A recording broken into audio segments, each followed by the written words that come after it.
Hello students, आज की इस वीडियो में हम बात करेंगे मैकियावली के राज्य संबंधी विचारों पर। मैकियावली न केवल एक अनुभवी कूटनीतिज्ञ था, बल्कि इतिहास और राजनीति का एक महान लेखक भी था। उसके राज्य एवं शासन संबंधी विचार उसकी मानव संबंधी धारणा पर आधारित है। उसी के अनुसार उसने शासक को कुछ सुझाव दिए हैं जिससे कि वो राज्य को सुदृढ़तापूर्वक स्थापित कर सके। उसका कहना है कि मानव स्वभाव से दुष्ट होता है और धोखेबाज होता है, इसलिए सरकार भी उतनी ही निरंकुश और शक्तिशाली होनी चाहिए। देखते हैं राज्य की उत्पत्ति एवं प्रकृति के बारे में मैकियावली क्या कहता है। मैकियावली ने राज्य का कोई सिद्धांत प्रतिपादित नहीं किया, ना ही उसने कोई राज्य के बारे में परिभाषा दी है। उसने जो कुछ भी कहा है वो उस समय की परिस्थितियों के अनुसार राज्य को चलाने की एक युक्तियां हैं, विधाएं हैं, जिनको राज्य कला भी हम कह सकते हैं और उसको ही उसके राजनीतिक विचार भी हम कह सकते हैं। राज्य की उत्पत्ति के बारे में मैकियावली कहता है कि राज्य एक प्राकृतिक संस्था नहीं है, क्योंकि मनुष्य ने अपनी असुविधाओं को दूर करने के लिए राज्य नाम की संस्था है उसको स्थापित किया है। इसलिए राज्य एक मनुष्यकृत संस्था है, एक कृत्रिम संस्था है। तो इस तरह से अपनी असुविधाओं को दूर करने के लिए मनुष्य ने एक राज्य नाम की संस्था को स्थापित किया है, एक समझौता हुआ है। तो उत्पत्ति में समझौते सिद्धांत का हमें यहाँ दर्शन होता है। लेकिन राज्य की प्रकृति बताते हुए वो कहता है कि राज्य अन्य सभी संगठनों से उच्च और श्रेष्ठ है।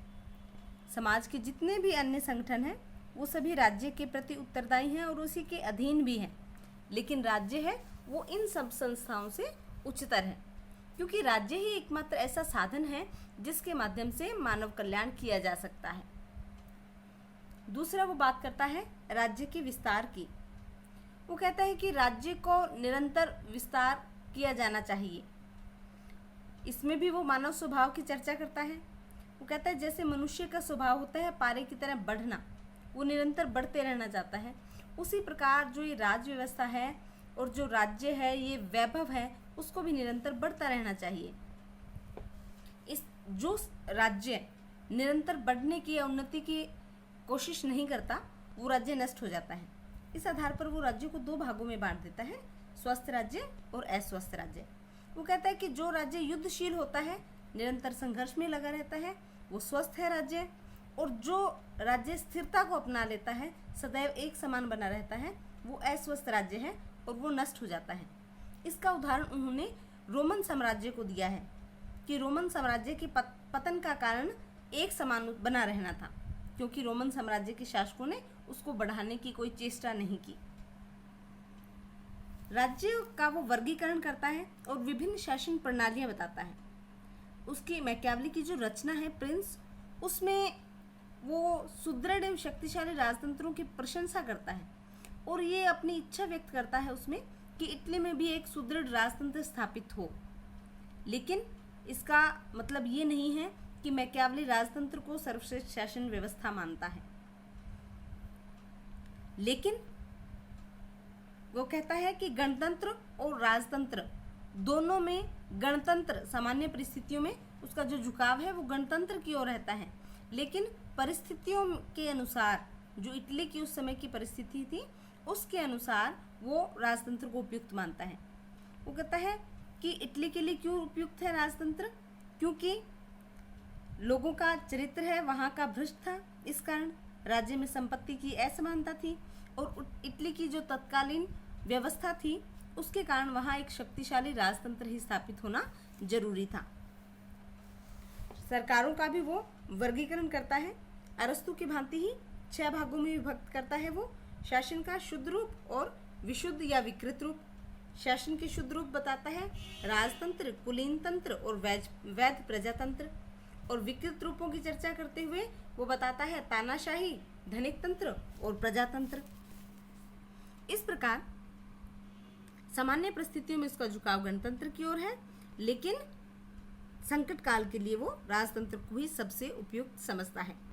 साथ ही वो ये कहता है कि कोई भी सरकार का एक रूप हम स्पष्ट रूप से नहीं कह सकते कि ये जो स्वरूप है सभी राज्यों के लिए अच्छा रहेगा।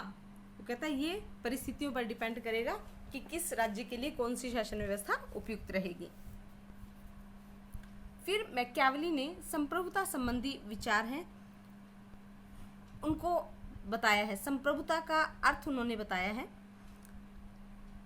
संप्रभुता का स्पष्ट रूप से उन्होंने कोई कहीं ना तो किसी शब्द का प्रयोग किया है और ना ही कोई इसका स्पष्ट अर्थ लिखा है, लेकिन मैकियावेली कहता है कि शासक किसी भी आंतरिक या बाह्य शक्ति के प्रति उत्तरदायी नहीं होता और किसी भी प्रकार से या किसी भी समझौते से वो बंधा हुआ नहीं है। उसे किसी भी प्रकार के कानूनों को मानने के लिए बाध्य नहीं किया जा सकता। तो इससे जो संप्रभुता है उसके बीज हमें यहाँ दिखाई देते हैं। मैकियावेली कहता है कि जो संप्रभुता है वो स्थायी और अखंड नहीं होती है, क्योंकि कई कारण होते हैं जिसके कारण जो संपूर्ण जो संप्रभुता है वो लागू नहीं की जा सकती। अंतर्राष्ट्रीय मामलों में मैकियावेली सीमित संप्रभुता की बात मानता है। विधि संबंधी विचारों को व्यक्त करते हुए वो कहता है कि प्राकृतिक या दैवी विधियां हैं ये सही नहीं हैं। वो केवल नागरिक विधियों को उचित मानता है जो शासक के द्वारा बनाई जाती हैं। वो कहता है कि राज्य की स्थापना से पूर्व कोई भी कानून या व्यवस्था नहीं थी।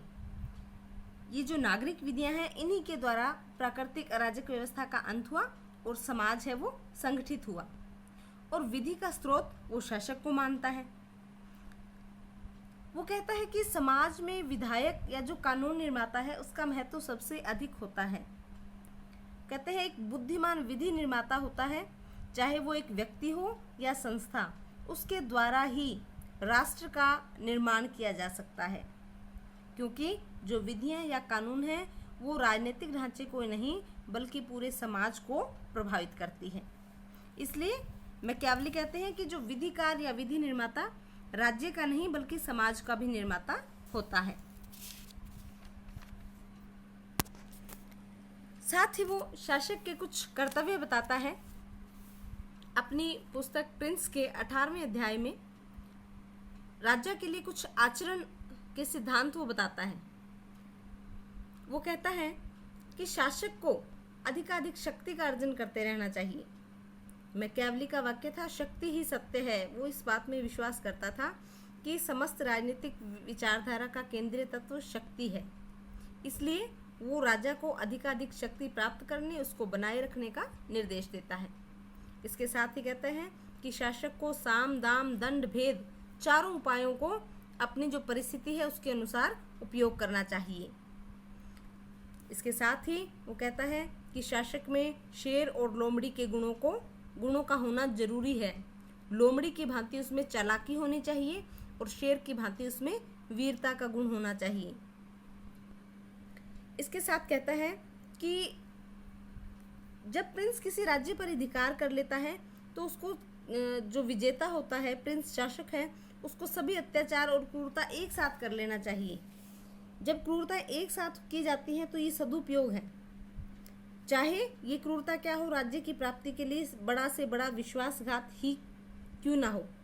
लेकिन इसके साथ ही कहते हैं यदि ये विश्वासघात बार बार किया जाएगा तो ये क्रूरता का दुरुपयोग होगा। तो राज्य प्राप्ति के लिए जो चाहे हो वो कर सकता है नरेश या प्रिंस।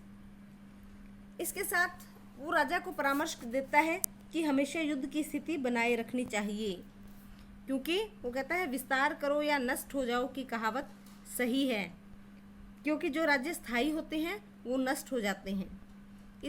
और युद्ध की परिस्थिति होने से सैनिकों में ही नहीं बल्कि जो साधारण नागरिक होते हैं उनमें भी अनुशासन, देशभक्ति की जो भावना है वो प्रबल रहती है, विकसित होती है। इसलिए हमेशा युद्धों की सी स्थिति बनाई रखी जानी चाहिए और हमेशा सैनिक शक्ति का विस्तार किया जाना चाहिए। इसके साथ ही वो कहता है कि जो कानूनों का पालन है वो कठोरता पूर्वक शासक द्वारा करवाया जाना चाहिए। राजा के द्वारा किसी प्रकार की निर्बलता है वो नहीं दिखाई जानी चाहिए और दंड की व्यवस्था कठोरतम की जानी चाहिए, जिससे जो कानून भंग करने वाले हैं उनके अंदर सदैव भय रहे। इसके साथ ही कहता है कि नरेश को राज्य की रक्षा के लिए एक शक्तिशाली राष्ट्रीय सेना का गठन करना चाहिए। उसे कभी भी किराए की सेना पर विश्वास नहीं करना चाहिए। शासक के आचरण के नियम बताते हुए मैकियावली उसे परामर्श देता है कि उसे व्यापार और वाणिज्य की उन्नति में रुचि लेनी चाहिए। उसको कृषि के विकास को यथासंभव प्रोत्साहन देना चाहिए, क्योंकि यदि राजा व्यापार, कृषि, वाणिज्य आदि की उपेक्षा करेगा तो देश निर्धन हो जाएगा और कमजोर हो जाएगा। इसके साथ ही वो कहता है नागरिकों को प्रोत्साहित करते रहना चाहिए, उनकी निपुणता और योग्यता को प्रोत्साहन दिया जाना चाहिए और इसके लिए नागरिकों को राजा द्वारा पुरस्कार, उपाधियां और पद प्रदान किए जाने चाहिए। इसमें भी वो शासक को ये परामर्श देता है कि जहाँ पुरस्कार, उपाधियां और पद प्रदान करना हो वो काम राजा के द्वारा किया जाए और जहाँ किसी को दंड देने का कार्य हो वो उसको अपने अधिकारियों द्वारा करवाना चाहिए। इसके साथ ही शासक को उसने परामर्श दिया है कि शक्ति संतुलन बनाए रखना चाहिए। मैकियावली कहता है कि अंतर्राष्ट्रीय क्षेत्र में राजा की नीति शक्ति संतुलन बनाए रखने की होनी चाहिए। उसे ये हमेशा ध्यान रखना चाहिए कि उसके पड़ोसी राज्य आपस में संधि न कर पाएं और हमेशा उसे पड़ोसी राज्यों के आंतरिक मामलों में हस्तक्षेप करते रहना चाहिए और पड़ोसी राज्यों को प्रलोभन देकर या शक्ति बल द्वारा साम, दाम, दंड, भेद सभी नैतिक, अनैतिक, उचित, अनुचित, धार्मिक, अधार्मिक सभी प्रकार के उपायों का प्रयोग करना चाहिए और अपने राज्य को सुदृढ़ बनाना चाहिए। मैकियावली इस बात पर बल देता है कि राजा का अंतिम उद्देश्य राज्य की प्रगति एवं समृद्धि है और इस उद्देश्य की प्राप्ति में प्रयुक्त किए जाने वाले सारे साधन, सभी उपाय न्याय संगत है। तो मिलते हैं नेक्स्ट वीडियो में।